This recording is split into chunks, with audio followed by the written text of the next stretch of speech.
तो मैं हूँ डिज़ाइनर ज़िंदगी और मैं आपको सुनाती हूँ कुछ खूबसूरत ज़िंदगियों के किस्से कि किस तरह एक साधारण ज़िंदगी को अगर अपने हिसाब से अपनी खुशियों के लिए डिज़ाइन किया जाए तो उसका जीने का अंदाज ही नया होता है, बड़ी खूबसूरत ज़िंदगी बन जाती है। ये किस्सा है ABC का। अब ये ABC क्या है, कौन है, इसके लिए आपको मेरे साथ चलना पड़ेगा। इस कहानी का नाम है रिफ्रेश बटन। चलिए सुनते हैं। हाईवे पर गाड़ी भगाते भगाते मैं अपनी जिंदगी की रोड पर कुछ सालों पीछे चला गया, क्योंकि आज की रफ्तार के लिए थोड़ा पीछे जाना तो जरूरी है। घर में हम 7 लोग, दादा दादी, मम्मी पापा, 2 बहनें और मैं, बीच का एक दीदी और एक छोटी बहन। टिपिकल परिवार। मुझे आज तक ये नहीं समझ आया कि ये जो क्लास बनाई गई है ना परिवारों की, वो किस बुनियाद पर बनी है। फाइनेंशियल स्टेटस से कैसे कोई मिडिल या अपर मिडिल क्लास या लोअर या हाई स्टैंडर्ड की कैटेगरी बना सकता है। सोच या मानसिकता का भी तो कोई मापदंड होना चाहिए ना। खैर, अब ये परंपरा चली आई है, जो भी ट्रेंड चल रहा है उसे आंख बंद करके फॉलो करते जाओ, बस चाहे सही हो या गलत। बस यही मेरा परिवार भी करता था, फॉलो ट्रेंड को, कि हम एक मिडिल क्लास परिवार हैं और हमारी ये बाउंडेशंस हैं और हम टिपिकल एक मिडिल क्लास परिवार की तरह ही जिंदगी जी सकते हैं। चलो कोई बात नहीं, मुझे मेरे परिवार से बहुत प्यार है, सो खासकर मेरी बहनों से। अन्विका दीदी, मैं बादल और छोटी बहन छवि। हम तीनों साथ होते हैं तो हमें ABC कहा जाता है। अन्वी दी मेरी सेकेंड मदर, मेरी माँ, दूसरी माँ। और मुझे मम्मी से पहले दीदी याद आती है, हालांकि मुझसे सिर्फ 3 साल बड़ी है। पर मुझे लगता है भगवान जी ने अन्वी दी को इसलिए भेजा कि हम दोनों भाई बहन ना स्नेह से सराबोर रहें, हमारी गलतियों पर इतने प्यार से समझाना कि हम सेम गलती दोबारा करें तो पहले दीदी याद आ जाए। दीदी गिवर है, वो सिर्फ देना जानती है। फोरकास्टिंग में एक्सपर्ट, खासकर फैशन की या किसी ट्रेंड की। अब जो चल रहा है ट्रेंड, उसको तो हरगिज फॉलो नहीं करना है। हमेशा एक बात कहती, पहले तो किसी को कॉपी ना करो। अगर कॉपी करना है तो जो लिमिटेड एडिशन होते हैं ना, उनको करो। उनसे सीखने को मिलेगा कि वो इतने मुश्किल हैं तो उनमें कुछ न कुछ खासियत है जिससे हम बहुत कुछ सीख सकते हैं। और उसी को कॉपी करो जिनसे सीखने को मिलता है। मैं और छवि दीदी को फॉलो करते। इन मामलों में अपना दिमाग खर्च नहीं करते। एक का हो रहा है उसी से अपना काम हो जाता है। हमारे इन सो कॉल्ड मिडिल क्लास परिवारों में लड़कियों को पता नहीं क्यों इसलिए बड़ा किया जाता है कि सिर्फ कुछ सालों में घर में रखना है और फिर किसी और के घर की शान बनानी है। शान तो क्या बनाएंगे पराए लोग। मैं हमेशा यही सोचता रहता कि लड़कियां हमारे घर में क्यों नहीं रह सकती। पर वही जो परंपरा चली आ रही है, शायद ये जाएंगी तो हमारे घर कोई आएंगी, शायद इसीलिए। अन्वी दीदी घर की सबसे बड़ी बेटी और हमारे खानदान में हमारी जनरेशन की पहली लड़की, जिसका खामियाजा तो उसे भुगतना ही था। 17 की हुई नहीं कि घर में रिश्ते आने शुरू। ऐसी होड़ लगी ना कि कहीं ये प्रोडक्ट हमसे छूट ना जाए। ऐसी क्वालिटी कहाँ मिलेगी। हमारी दीदी है भी तो खुद भी लिमिटेड एडिशन ना।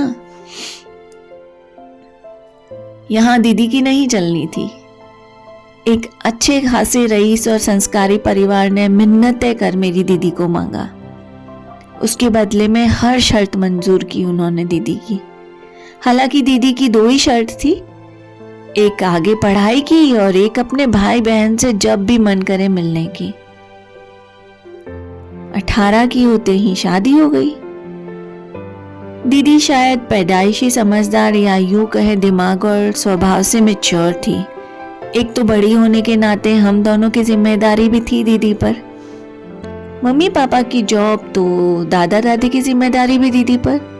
हालांकि दादा दादी खुद हमारा ख्याल भी रखते थे, पर दीदी को उनका ख्याल भी रखना होता था। इन सब के बावजूद छुप छुप कर ही सही अपने स्कूल के दोस्तों के साथ खेलती भी थी।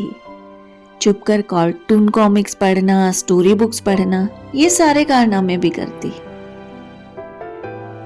और हमें भी फोर्स करती कि जाओ बाहर जाकर खेलो, लेकिन मम्मी के घर आने से पहले घर आ जाना। होमवर्क टाइम पर कर लो, पढ़ाई के टाइम पढ़ाई, बाकी दीदी सब संभाल लेगी। शैतानियां भी जरूरी है, बचपन जीना भी जरूरी है। दीदी जब ससुराल गई तब हमें पता चला कि हमारी आज़ादी की भी एक्सपायरी डेट आ गई है। लेकिन दीदी तो दीदी है, वो कैसे भी करके हमें हमारा हक दिलवा ही देती। दीदी की बेटी हुई तो हमें जैसे एक खिलौना मिल गया। हम दोनों को, मतलब मुझे और छवि को, घर में दीदी की एब्सेंस जो खल रही थी वो कुछ दिनों के लिए टल गई। एक बार दीदी की फिर से विदाई हुई। इस बार दीदी के ससुराल जाने का दुख डबल था। हमारी गुड़िया भी उनके साथ थी ना। दीदी के ससुराल जाने पर दीदी हमारे खर्चों का खास ख्याल रखती। मुझे और छवि को किसी भी तरह के सपने से कॉम्प्रोमाइज नहीं करने देती। हमारे घर से या कहीं से भी दीदी को तोहफे में जो भी कैश मिलता, उन पर दीदी ने हमारा नाम लिख दिया था। अपने लिए दीदी ने खर्च करना बंद कर दिया था। उस वक्त हमें ये सब रियलाइज नहीं होता था। हमें लगता था दीदी इतने रईस घर में है, दीदी को किसी तरह की कमी नहीं थी पैसों की। ये हमारी खुशफहमी थी। दीदी के ससुराल में पैसा दिखावे पर खर्च होता था। दीदी को ये आज़ादी नहीं थी कि वो अपनी मर्जी से कुछ खरीदे। ज़रूरत की चीज़ें सासू जी या उनके हस्बैंड, मतलब मेरे जिया जी, साथ चलकर दिलवा देते। वो भी उन्हें उनकी पसंद से लेनी पड़ती। हमारी वही दीदी जो इस मामले में 2 की जगह 1 ले लेगी, लेकिन क्वालिटी और डिज़ाइन से कॉम्प्रोमाइज़ नहीं करती थी, ना किसी ट्रेंड को फॉलो करती। उन्हें ये सब भी झेलना था। ये सिर्फ छोटी छोटी बातें। घर में भी बहुत बाउंडेशंस थी। शादी के इतने साल हो गए थे, आज तक दीदी और जिया जी को अकेले जाने को नहीं मिला था। मतलब ऐसे था कि एक अनमोल हीरा मिल गया, अब उसे सेफ में रख देते, मतलब तिजोरी में रख देते, अब हम हैं इसके मालिक। खैर, कुल मिलाकर यूं समझिए कि हमारी अनमोल गुणवान दीदी की भी वही जिंदगी थी जो शादी के बाद हर लड़की की होती है। हर कोई खास होकर भी आम हो जाता है ससुराल में, और हमारी दीदी भी खास होकर ससुराल में आम थी। पर क्या है ना, दीदी तो मेरी है, ऐसे कैसे सब दूसरों के हिसाब की जिंदगी पहन ले? कोई तो रास्ता निकालना पड़ेगा। घर और घर वालों को संभालते हुए दीदी ने जैसे तैसे ग्रेजुएशन गोल्ड मेडल के साथ पूरी कर ली थी। पर दीदी को ये समझ में आ गया था कि पढ़ाई के रास्ते को ज्यादा नहीं चल पाएगी। जिम्मेदारियों का बगीचा बढ़ता जा रहा था। दीदी की खुशियां हम तीनों की ख्वाहिशें पूरी करने में थी। अब हम 3, मतलब मैं, छवि और हमारी गुड़िया रानी अम्बी। पता है, दीदी हमारे लिए हमसे अच्छे सपने देखती थी और ये फिक्स करने में रहती कि कैसे पूरा करूं। दीदी रास्ते ढूंढती रहती, हार नहीं मानती, ना ही अपने घर की गाथा घर पर आकर गाती। मुझे और छवि को भी इसलिए पता चलता क्योंकि कई बार हम दीदी के घर रहने भी जाते थे ना। एमबी, मतलब हमारी गुड़िया, दीदी ने उसको स्कूल से लाने और छोड़ने की जिम्मेदारी खुद ने ले रखी थी, ताकि इसी बहाने उसे थोड़ी बाहर की हवा तो मिले। एम्बी के स्कूल बैग पर दीदी कुछ ना कुछ लटका देती थी, जिसे देखकर एम्बी खुश होकर स्कूल जाती, जैसे डॉल्स या कभी तितली। और कभी कभी तो दीदी एक मिनी यूनिफॉर्म बना देती, एक डॉल की जैसे यूनिफॉर्म होती है ना, वैसे जैसे एम्बी ने पहनी है वैसे एक छोटी सी यूनिफॉर्म बनाकर। मतलब ये सब उसका दीदी का छोटा छोटा क्रिएटिविटी को एनहेंस करने का पार्ट था, जिनसे वो खुद को खुद में रख सकती थी। किस तरह खुद को खुश रखने की कोशिश थी ये। जब मैं एमबीए के लिए बड़ी यूनिवर्सिटी में एडमिशन लेना चाह रहा था, तो पापा के लिए इतनी बड़ी फीस का प्रबंध करना एक चैलेंज था। मैंने अच्छी और स्मार्ट मेहनत की, मुझे आईआईएम की मशहूर कॉलेज में एडमिशन भी मिल गया। पापा को फक्र तो हुआ, पर इतना खर्च कैसे मैनेज होगा। यहां भी दीदी देवी बनकर आ पहुंची। पापा से बोली, एजुकेशन लोन मिलता है पापा, बाकी अपन सब मिलकर कर लेंगे। आप 2 साल बादल को पाल लो, फिर सबकी जिंदगी बदल जाएगी। पापा फिर दीदी को बोलते, बेटे छवि भी है, शादियां हैं। यहाँ तो दीदी को पता नहीं कहाँ से माता आई और वो बोली, मेरी शादी करके शौक पूरा कर लिया ना, मेरी कुर्बानी बहुत है पापा, अब और नहीं। अब आप बादल को पढ़ाओ, बाकी सब छोड़ो। किसी तरह पापा कन्विंस हुए। मैंने एजुकेशन लोन लिया और बाकी की जिम्मेदारी दीदी ने ले ली। छवि का तो ऐसे सेकंड ईयर चल रहा था, पर वो साथ में मुंबई के एक फेमस आर्ट स्कूल में एडमिशन के लिए एंट्रेंस एग्जाम की तैयारी भी कर रही थी। उसकी मेहनत से उसे एडमिशन भी मिल गया। अब यहाँ मैं कॉम्प्रोमाइज करने के लिए तैयार था। छवि को जाना चाहिए पढ़ाई के लिए। दीदी है ना सारे प्रॉब्लम का सॉल्यूशन। आ टपकी फिर से। इस बार सिर्फ हम दोनों से मीटिंग की और आज्ञा दी कि पापा से सिर्फ दीदी बात करेगी। कितनी फीस है, कैसे क्या करना है, वो कोई डिस्कशन नहीं होगा। कौन सी कहानी पापा को बताई जाएगी, उसमें हम तीनों के अलावा कोई नहीं होगा। दीदी की शादी में दादाजी ने अपनी तरफ से दीदी को एक 5 तोले का ब्रिक दिया था। इस बार दीदी के पास वो ही रास्ता था और शादी में कुछ उनको कैश मिला था, एनवेलप्स जो आते हैं। पर मैं और छवि इस बात के लिए राजी नहीं हो रहे थे। एक तो दीदी का ये कहना कि मैं तुमसे पूछ नहीं रही, ये हम ऐसे अरेंज कर रहे हैं, और हमें यही बोलकर चुप करवा दिया कि जब हम अर्न कर लेंगे तो गोल्ड फिर से खरीद लेंगे, कैश भी वापस रख देंगे। और ये सब होता भी तो इसीलिए है कि जरूरत पे काम आए। हमने कहा दीदी से, इनसे आप कितना कुछ कर सकती हो, आप अपने सपने पूरे कर सकती हो, आप अपनी जरूरतें पूरी कर सकती हो। दीदी का वही जवाब, मैं वही तो कर रही हूँ जो मैं करना चाहती हूँ।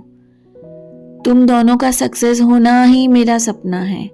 मेरी जिंदगी को मैंने पापा मम्मी या ससुराल वालों के हिसाब से एडजस्ट किया, वो बहुत है। मेरी एमबीए हो गई और कैंपस प्लेसमेंट से ही अच्छा जॉब ऑफर आया और मैंने लपक लिया। 2 साल होने वाले हैं मुझे जॉब करते हुए। छवि का फाइनल ईयर चल रहा था। सब बहुत अच्छा हो गया था। मुझे इंडिया के बाहर से भी बहुत ऑफर आ रहे थे, पर सोच रहा था छवि की पढ़ाई हो जाए फिर सोचते हैं। दीदी तो बोल रही थी कि एक्सपीरियंस ले ले फिर चाहे वापस आ जाना। दीदी हमारी राजदार थी, पर दीदी हमसे सिर्फ हमारी खुशियां बांटती थी। उसे आदत ही नहीं थी कि वो अपनी तकलीफ शेयर करे या उसे कोई कमी है उसको शेयर करे या अपने अचीवमेंट शेयर करे। शायद उन्हें आदत हो गई थी खुद में रहने की। उन्हें ये पता चल गया था कि उनकी खुशियों से परिवार में किसी को कोई लेना देना नहीं। दीदी दीदी दीदी। आज मुझे पता चला कि दीदी ने शादी के 2 साल बाद ग्रेजुएशन की पढ़ाई के साथ फॉरेन लैंग्वेज के कोर्स भी किए, छुप छुप कर। आज़ादी तो थी नहीं दीदी को। 7 विदेशी भाषाएं दीदी ने फ्लुएंसी के साथ सीख ली थी और ऑनलाइन इंटरप्रेटर जॉब ले ली थी। दिन में लंच के बाद 5 घंटे दीदी की सासू जी अपने कमरे में रहती और उस टाइम को दीदी ने यूज किया। कई सारी फिल्मों में दीदी ने ट्रांसलेशंस किए। बच्चों की कहानियों के चैनल पर भी अपनी आवाज देने लगी। इस बार दीदी पकड़ी गई।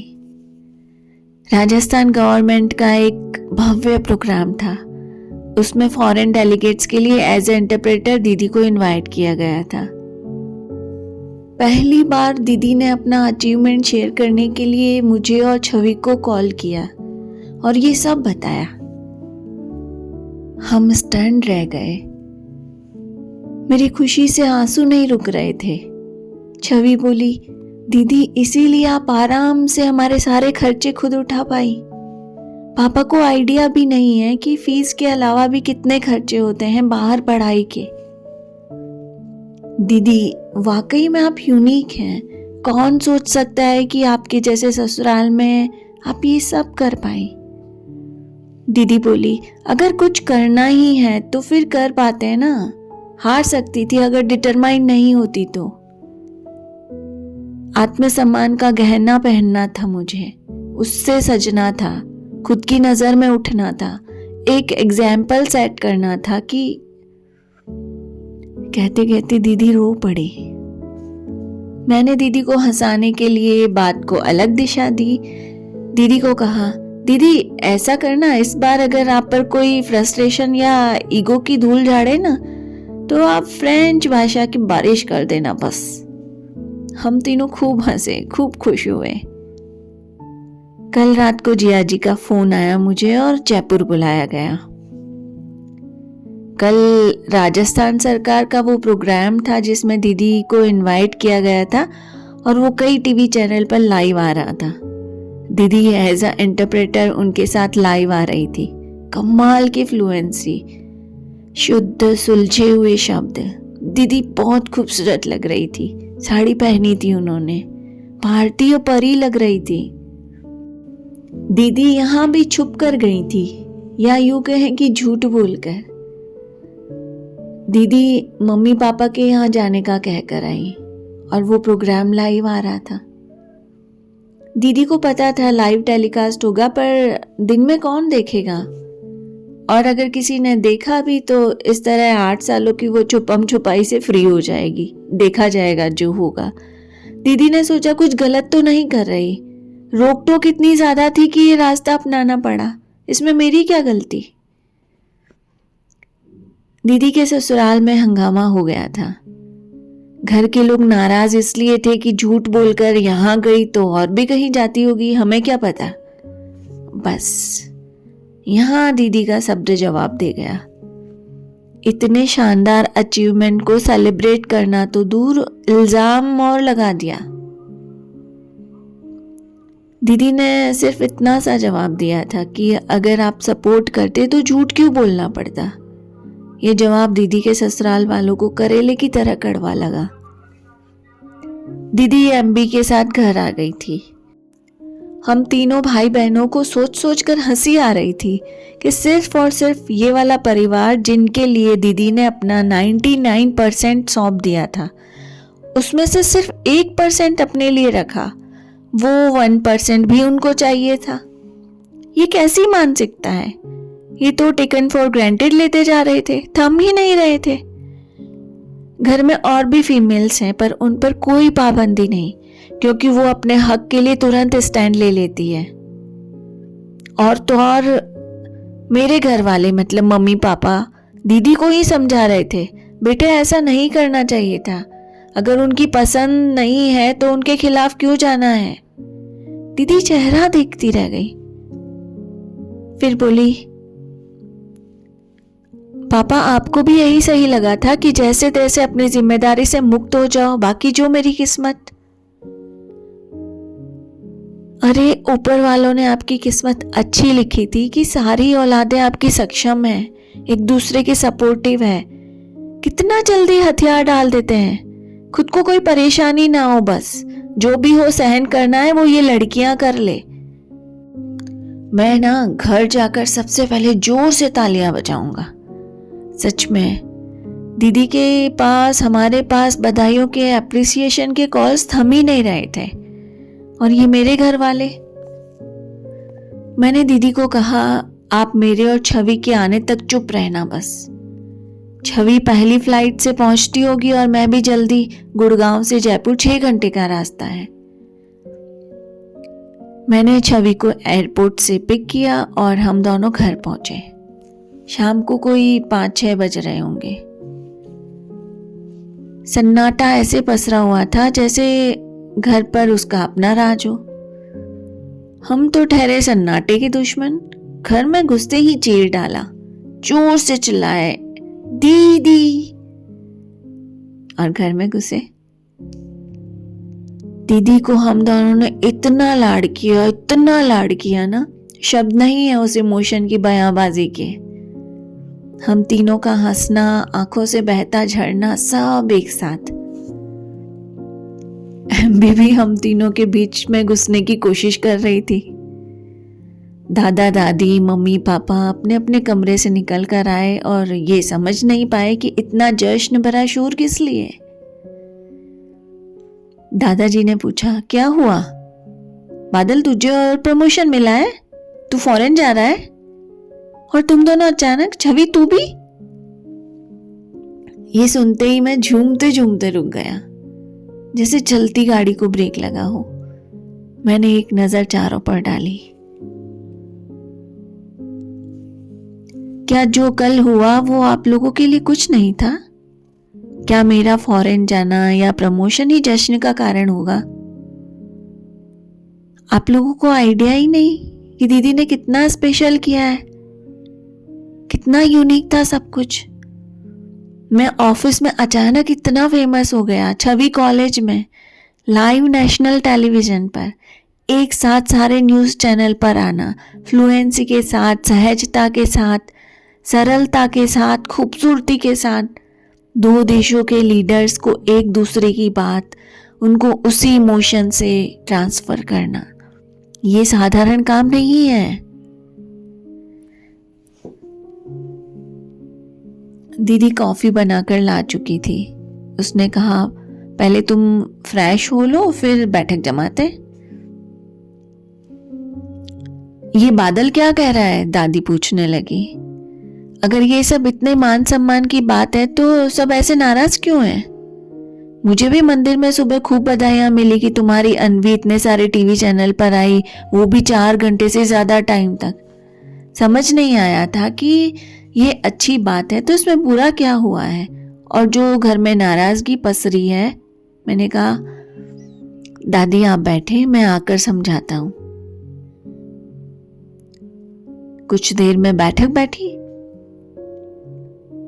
मैंने पहले दादी को दीदी का अचीवमेंट समझाया।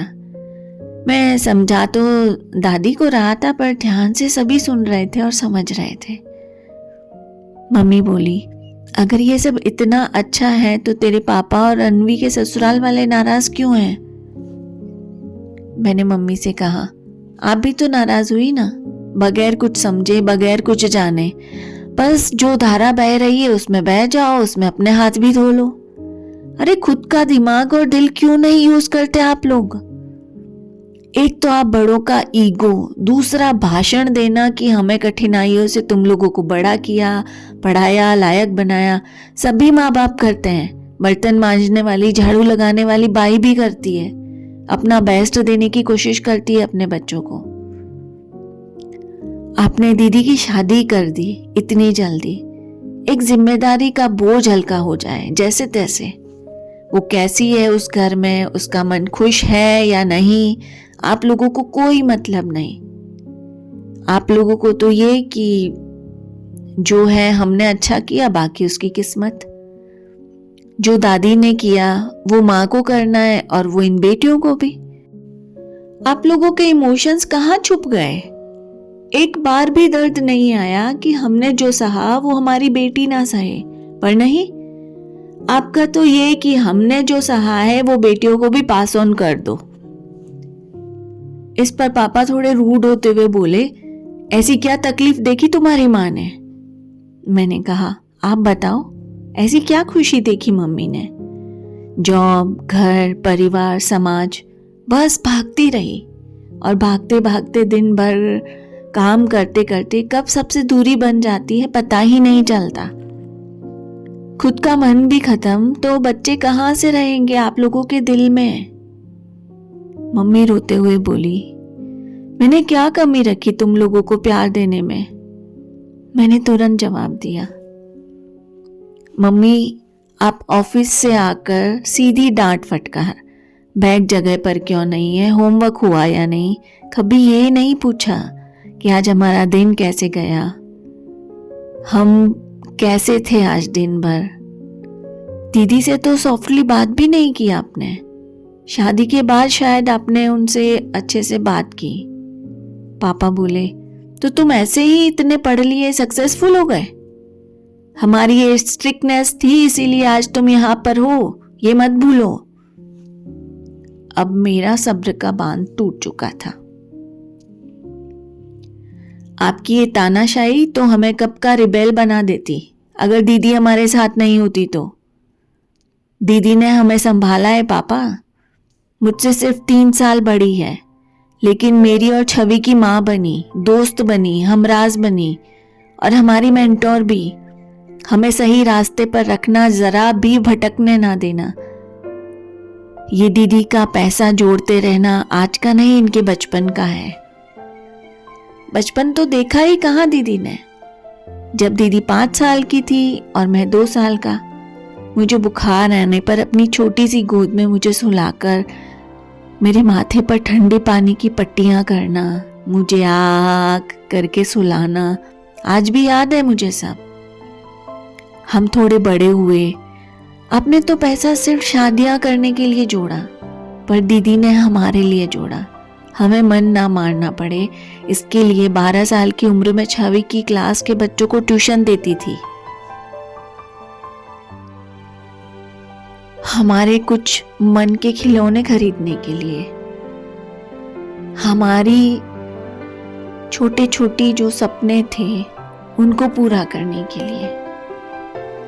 मम्मी, पापा, दादा और दादी की आंखें फटी रह गई। मैंने दीदी को सॉरी बोला, सॉरी दीदी, मैंने अपना वादा तोड़ा। ये तो छोटी छोटी बातें हैं मम्मी पापा। आपको घमंड है ना कि मुझे और छवि को पढ़ाने आपने बाहर भेजा, इतने बड़े कॉलेजेस में भेजा। आप भी जानते हैं आपको मनाने के लिए दीदी को कितनी मेहनत करनी पड़ी थी। मुझे तो लोन मिल गया, लेकिन छवि की फीस का इंतजाम दीदी ने किया और हमारी बाकी खर्च भी दीदी ने उठाए। ये उनके ससुराल वालों के पैसे नहीं थे, ये दीदी के अपने थे, जो शादी में मिले थे या कभी आपने उन्हें गिफ्ट में दिए थे, और ये सब उन्होंने हमारे लिए रख दिए। और दादी, मैंने 5 तोले की सोने की ब्रेक जेब से निकाली और दिखाया, दादी ये याद है आपको? आपने दीदी को दी थी उसकी शादी में। दीदी ने ये बेचकर छवि की फीस भरी, ये कहकर कि ये इन्वेस्टमेंट है, देखना तुम दोनों ऐसे कितनी ही ब्रिक्स के मालिक बनोगे। मम्मी, पापा, दादा, दादी के पास कोई शब्द नहीं थे अब।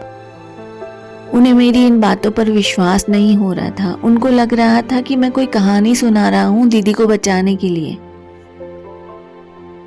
पर सच तो यही था और विश्वास भी करना ही था, क्योंकि सच उनके सामने ही था। मैंने आगे बोलना शुरू किया, दीदी बहुत टाइम से पैसा कमाने के लिए कुछ न कुछ करती रहती है। उन्हें ससुराल में इतनी फ्रीडम नहीं है कि वो अपनी ज़रूरत के लिए उनसे पैसे मांग सके।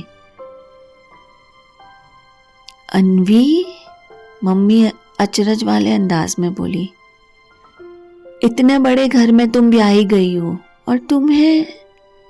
मैंने कहा, मम्मी सिर्फ घर बड़े हैं, दिल बहुत छोटे। पापा ने दीदी से पूछा, क्या बादल सही कह रहा है? तुम?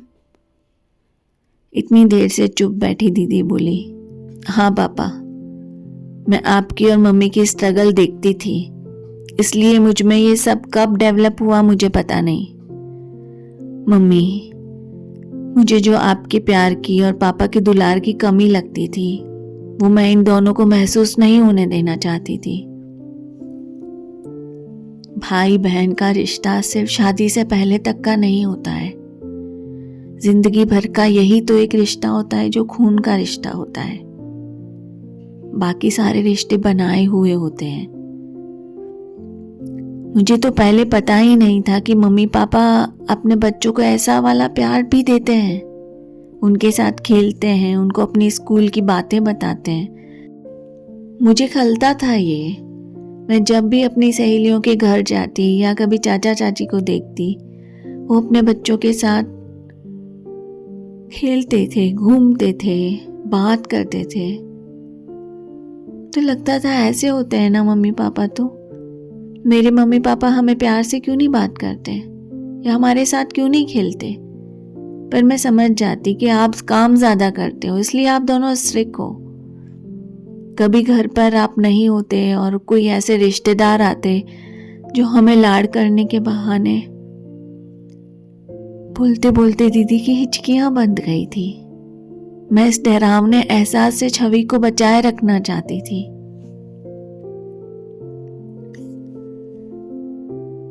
दीदी का रोना नहीं रुक रहा था।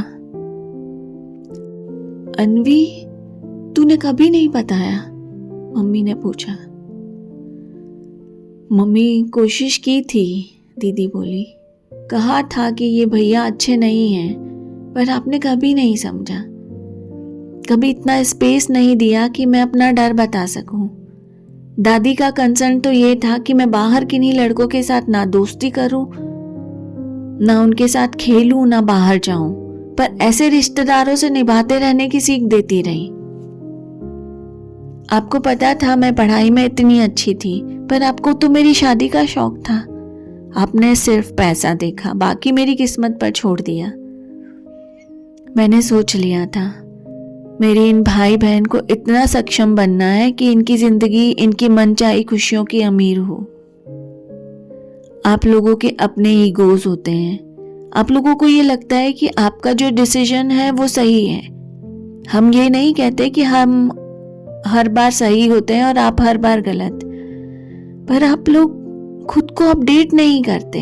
हर जनरेशन का अपना माहौल होता है, उनके अपने स्ट्रगल्स होते हैं।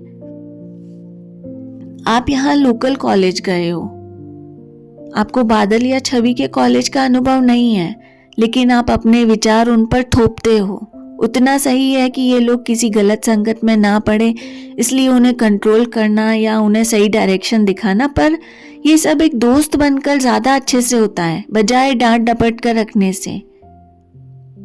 आप लोगों को नहीं पता मुझे कितना डर लगता है जब कोई तेज आवाज में बात करता है, कोई तेज आवाज में मुझसे बोल दे। आपसे ये बात शेयर करूं तो आपका ज्ञान यही होता है कि स्ट्रांग बनना पड़ता है, सामना करना पड़ता है। अरे मम्मी, ये सिर्फ वो ज्ञान है जो देना होता है, आगे से आगे अमल करने वाला कोई नहीं होता है। आप भूल क्यों जाते हो कि आपका अपना वक्त, आपका खुद का डर। जरूरी नहीं है कि आप सामना करने की हिम्मत रखते हो तो आपके बच्चे भी रख पाएंगे। हर इंसान अलग होता है। दीदी रोते जा रही थी, हिचकियां बंध रही थी उनकी। दीदी की एक तरफ मैं और दूसरी तरफ छवि उनका हाथ पकड़कर बैठे थे। शायद यही हिम्मत थी आज उनका वो डर जिसने उनके अंदर एक घर बना लिया था, वो सबको पता चला। ये वाकई हर कोई नहीं समझ पाता, जिसमें बीती है वही जानता है। इसीलिए आजकल इसे बीमारी का नाम दिया गया है, जिसे डिप्रेशन कहते हैं। अगर घर में ही समझ ले तो ये कई सुसाइड केस होने से बच जाएंगे। मेंटल हेल्थ के लिए किसी डॉक्टर के पास नहीं जाना पड़ेगा, पर नहीं समझते हैं लोग। ये बातें चल ही रही थी कि हमारे जिया जी आ गए। दीदी ने मेरे सामने देखा, उनकी आंखें कह रही थी कि अब मैं और सामना नहीं कर सकती। मैंने भी आंखों से जवाब दिया, दीदी मैं हूं ना। अब जिया जी अपनी शिकायत की अर्जी पेश करते उससे पहले मैंने उनसे सवाल किया, आप दीदी के इस अचीवमेंट से खुश नहीं हैं? कारण? क्या कुछ उन्होंने एथिकली गलत किया? क्या इससे आपके घर की शान में कोई कमी आई है? मैंने तो सिर्फ बढ़ोतरी देखी है। जिया जी का जवाब आया, पूछे बगैर ये सब किया, घर में किसी को पता नहीं, बाहर वालों से हमें पता चला। मैंने पूछना जरूरी क्यों था? क्या दीदी के अलावा कोई किसी से पूछकर काम करते हैं? दीदी ने नहीं पूछा क्योंकि उसे पता था जवाब ना होगा। अब जिया जी भड़क कर बोले, जब पता था तो किया क्यों? अब दीदी बोली, क्योंकि मुझे करना था, मुझे जीना था, खुशी के साथ, घुटन के साथ नहीं। पाबंदियां सिर्फ मेरे ऊपर है क्योंकि मैं ड्यू टू रिस्पेक्ट चुपचाप बगैर किसी सवाल के जवाब के मान लेती हूं। आप लोग तो मुझे टेकन फॉर ग्रांटेड लेने लग गए। मुझे अपने पर्सनल एक्सपेंसेस के लिए भी पैसा चाहिए होता है। अब जिया जी बौखला कर बोले, पैसों की कमी कहां से आ गई? सब कुछ है, गाड़ी है, बंगला है, नौकर है। दीदी बोली, वो सब आप लोगों के लिए है, मेरे लिए नहीं है। इतना तंग हाथ तो मेरा उस वक्त भी नहीं था जब शादी से पहले एक छोटी सी पॉकेट मनी मिलती थी। तुम्हें कार्ड्स दे रखे हैं, क्रेडिट कार्ड्स, जिया जी बोले। इस पर दीदी का जवाब, वो कार्ड्स आपने अपने घरेलू जरूरतों के लिए दिए हैं। एक बार शॉपिंग करते हुए मुझे मेरी कजन मिल गई थी और उसने पास के कैफे में कॉफी की फरमाइश की। जैसे ही कार्ड स्वाइप हुआ और आपका मैसेज आया, कैफे में कार्ड का मिसयूज किया जा रहा है। और तो और मेरे लिए साड़ी लेनी है तो आपकी मम्मी पसंद करेगी, क्योंकि कहीं पार्टी में उन्हें ये दिखाना है कि वो मुझे सिल्क की साड़ी पहनाती है। और ये गहने साड़ियाँ आप लोग मेरे लिए नहीं, खुद के लिए लेते हैं, खुद का स्टेटस दिखाने के लिए। ये भी नहीं सोच आती कि इसमें मैं कंफर्टेबल हूं या नहीं, या मुझे पसंद है या नहीं। मैं तो अपनी जरूरत से स्लीपर तक नहीं खरीद सकती, इतनी भी आजादी नहीं है मुझे। जब आपको या आपकी मम्मी को फुर्सत होगी या मन होगा तो मेरी जरूरत की चीजें मुझे मिलेगी। दीदी ने पूछा, याद है आपको कब आप मुझे अकेले अपने साथ लेकर गए थे? शादी तो आपने मुझे पसंद करके की थी ना। आपके छोटे भाई की पत्नी काम करती है, उसे बड़ा सम्मान दिया जाता है, उसकी हर बात उसके हिसाब से मानी जाती है, क्योंकि वो, दीदी कहना चाहती थी कि वो बड़े घर की, पैसे वाले घर की लड़की है, या वो इतना सहन नहीं करती है, अपने हिसाब से चलती है। लेकिन दीदी ने आगे कहना उचित नहीं समझा। जिया जी इस पर बोले, उसने पढ़ाई की है, वो उसे यूज करना चाहती है, और मैंने? दीदी ने सवाल दागा। दीदी आगे बोली, ये सिर्फ और सिर्फ ईगो और कंट्रोल का मामला है। पॉसेसिव इसलिए कि मैं सिर्फ और सिर्फ आपकी मर्जी या आपके परिवार की मर्जी से चलूं। आप लोग चाहे तो सांस लूं, नहीं तो मर जाओ। दीदी का ये गुस्सा मैंने आज तक में पहली बार देखा। मैंने और छवि ने दीदी को कस कर हक कर लिया। छवि बोली, दीदी बस ना, आपने पहली बार खुद के लिए स्टैंड लिया है। आपको किसी को कोई सफाई नहीं देनी है। आपकी काबिलियत की अहमियत नहीं है यहाँ पे, इजीली अवेलेबल हो ना। अच्छा, अब सब खुलासा हो गया है तो एक और राज खोल देते हैं।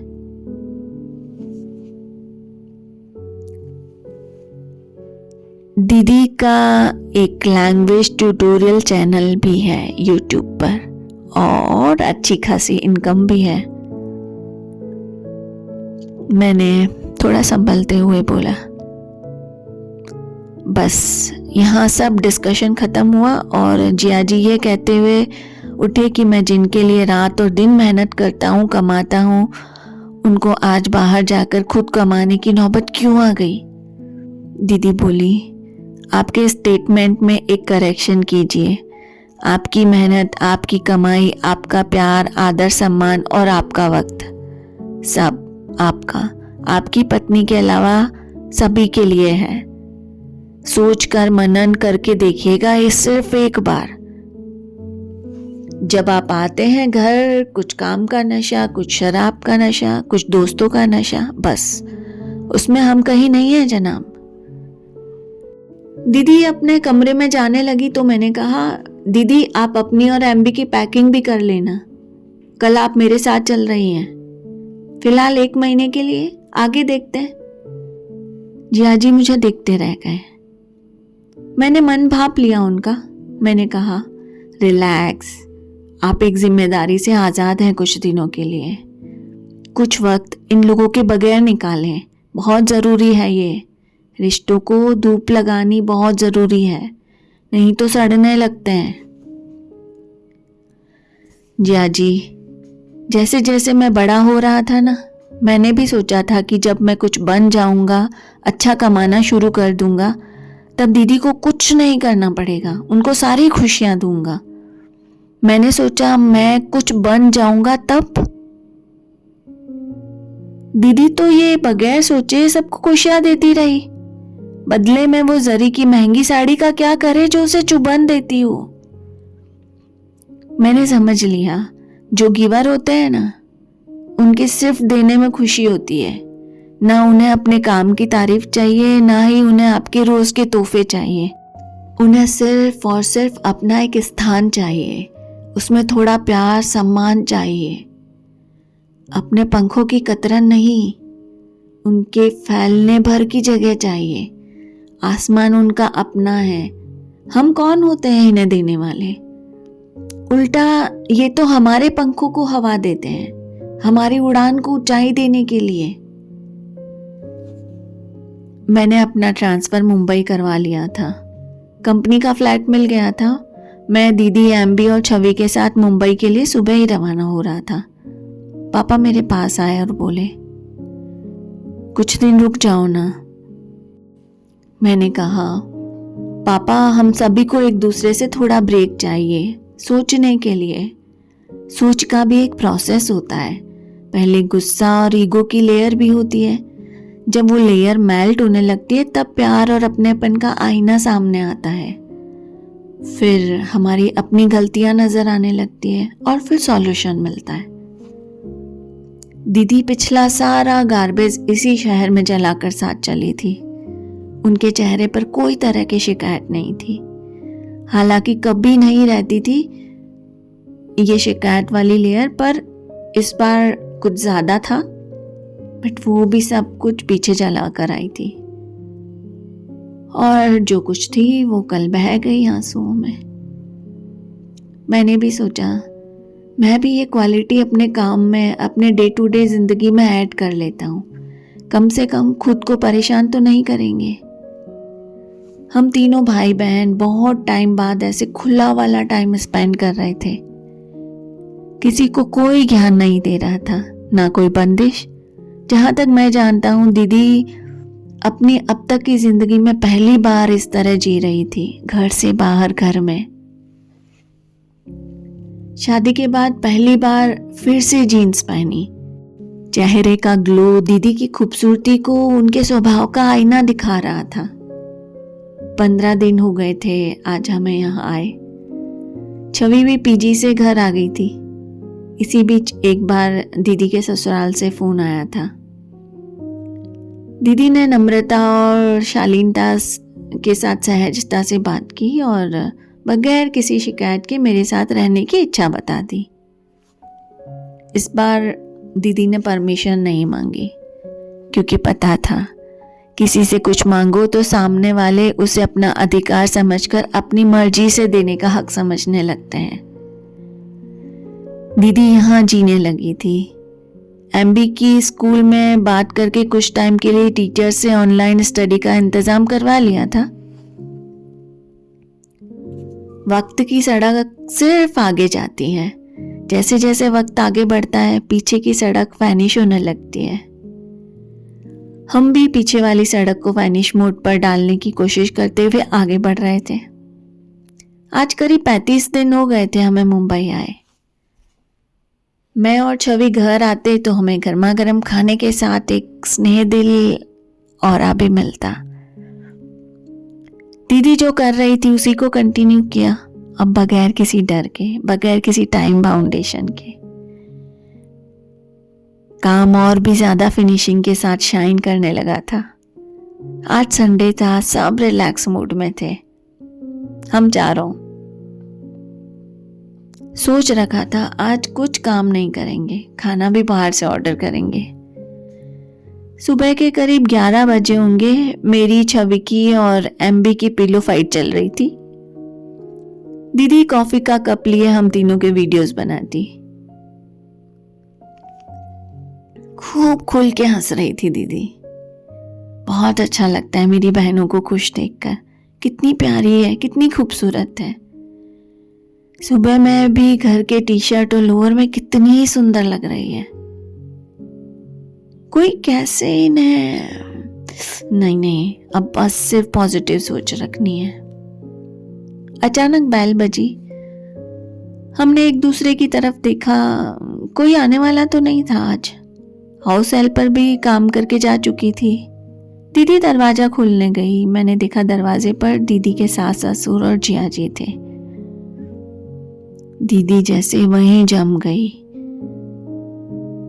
एकदम खुश। दीदी होठ से कुड़ गए थे, चेहरा भी। पर मैंने दीदी को झंझोड़ा। दीदी को जैसे होश आया और अपने सास ससुर के पैर छुए, अंदर आने को कहा। दीदी इससे पहले साड़ी या सूट ही पहनती थी अपने इन लॉज के सामने। आज पहली बार टी शर्ट और लोअर में, शायद इसीलिए कॉन्शियस भी हो रही थी। मैंने अंकल आंटी से लगेज लेकर अंदर आने के लिए कहा। इतने में जिया जी आगे बढ़े और दीदी को सबके सामने हक कर लिया। उनकी आंखों से आंसुओं का झरना बहने लगा। हम सभी हतप्रत देखते रह गए। ये तो मिरेकल था।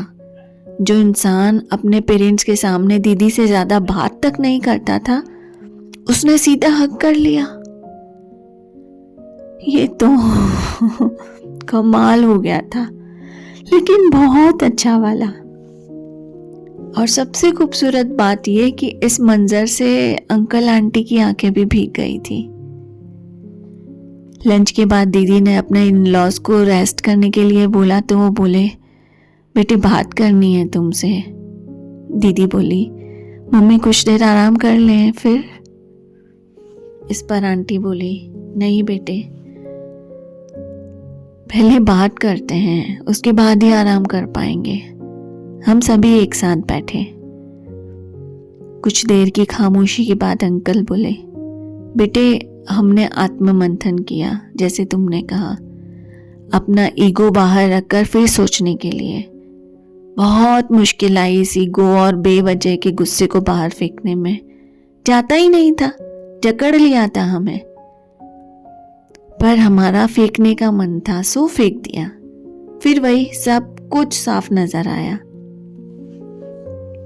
हमसे जो कुछ हुआ, अगर तुम लोग अपने पेरेंट्स समझकर माफ कर सको तो प्लीज।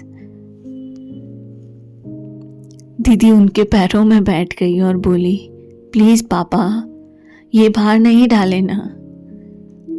अंकल दीदी के सर पर हाथ फेरते हुए बोले, बेटे हर प्रॉब्लम का सॉल्यूशन होता है। हमने सोचा दोनों भाइयों के परिवार को सेपरेट कर दिया जाए ताकि वो लोग भी अपनी जिम्मेदारी खुद उठाना सीख लें, क्योंकि वो दोनों अभी इतने जिम्मेदार नहीं हैं, इसलिए हम भी उनके साथ रहेंगे। दीदी बोली, पापा मैंने ये तो कभी नहीं चाहा था कि दोनों भाई अलग हो और अमन अपने पेरेंट्स से अलग रहे। मम्मी बोली, नहीं बेटे, साथ रहने पर कुछ दिनों बाद फिर से वही हो जाएगा। उम्मीदें उन्हीं से बांध लेते हैं जो पूरी कर देता है। इंसानी मिजाज है। तुम जब सामने थी तब हमें दिखती नहीं थी, जब तुम नहीं थी तब हर जगह तुम ही नजर आती थी। हम तुम्हें खोना नहीं चाहते।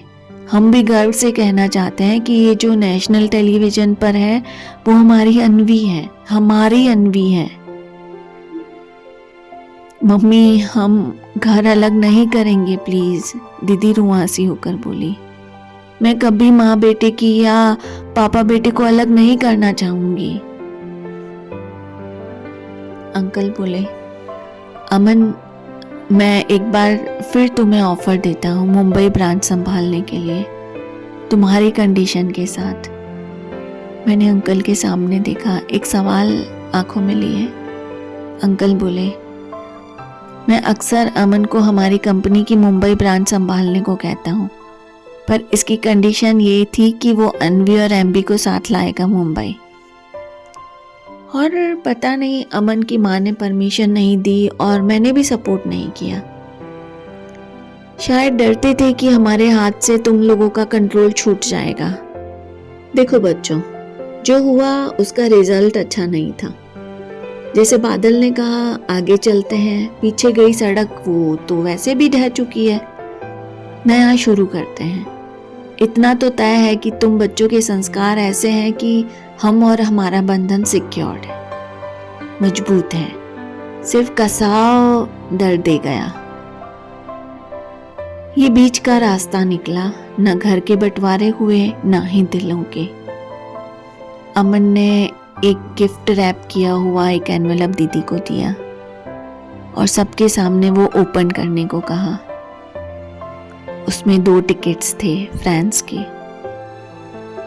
दीदी ने हैरत की नजरों से जिया जी को देखा। वो बोले, रिफ्रेश करते हैं ना अपने रिश्तों को। इस बार पहले दोस्ती से शुरुआत करेंगे, और जो अपने भाई बहन की इतनी अच्छी दोस्त हो सकती है तो वो मेरी भी बन जाएगी।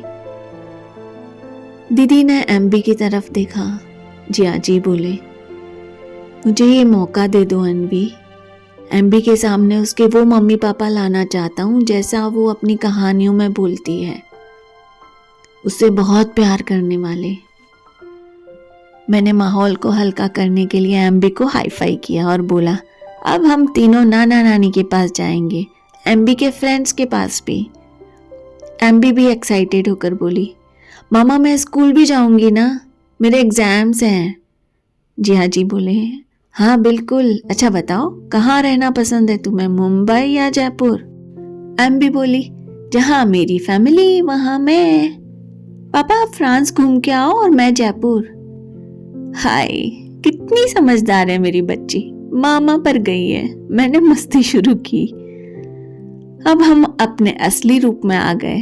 इधर से छवि बोली, मामा नहीं मासी पे, शक्ल तो पूरी मेरे जैसी है, अक्ल भी मेरे से मैच।